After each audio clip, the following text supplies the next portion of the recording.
This is not music notation on paper because this is a video, and in a video, notation is not subject to the limitations of printing on paper, and it can change in time.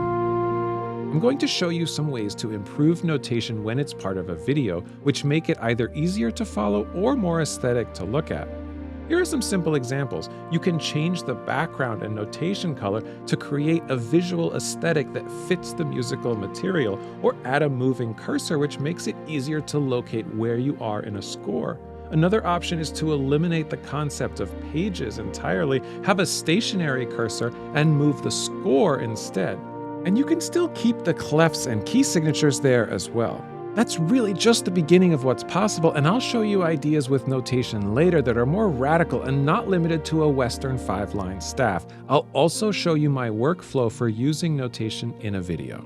But first, let's go back to music notation's traditional home as ink on paper for performers to read. When a score exists on paper, it is a static object.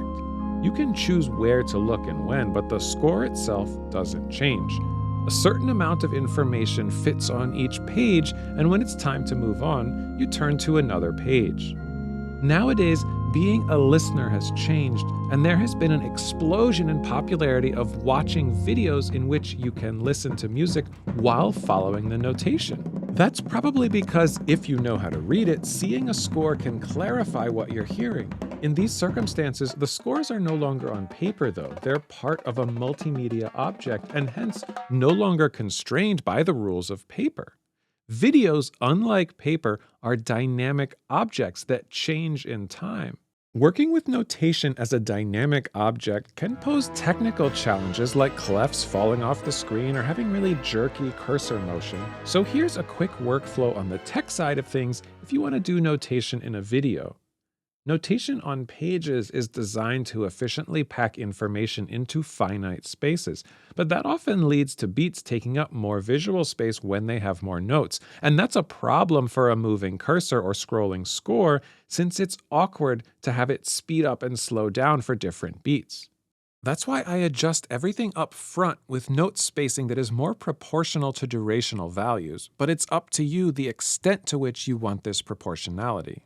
Then you'll want to decide if you want your score to be divided into pages or not. To avoid page turns, I make everything into a single long image. Whether or not you want to eliminate page turns, you should then export your score as a PNG file so that it can easily lay over a custom background if you want to.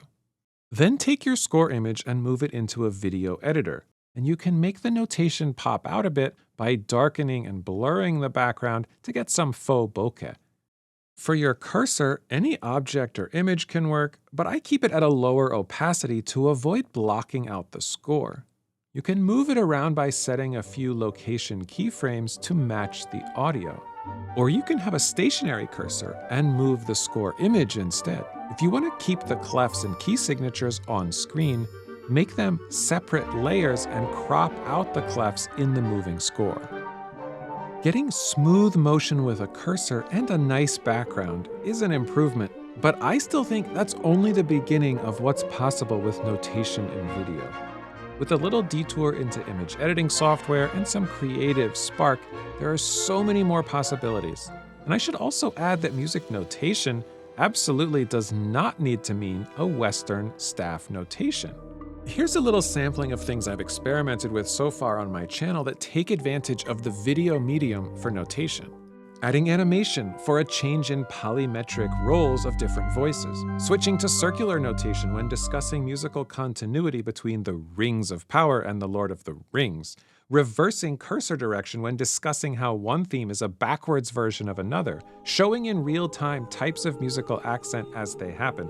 Representing an inverted version as a literal reflection on water, inverting a posttonal pitch class set in Mod 12 pitch class space across an axis of symmetry, designing pitch class space to look like Captain America's shield when discussing Alan Silvestri's score to that movie, and then switching to a Matrix aesthetic when discussing Don Davis's score to that movie, deliberately blurring notation as part of ear training exercises, representing motion along Arvo Pärt's concept of melodic modes as light moving around a fractal-based tree and its reflection. What constitutes the best practice with notation depends on the goals of the creator and the person who will read it. There will never be a single best practice for all circumstances.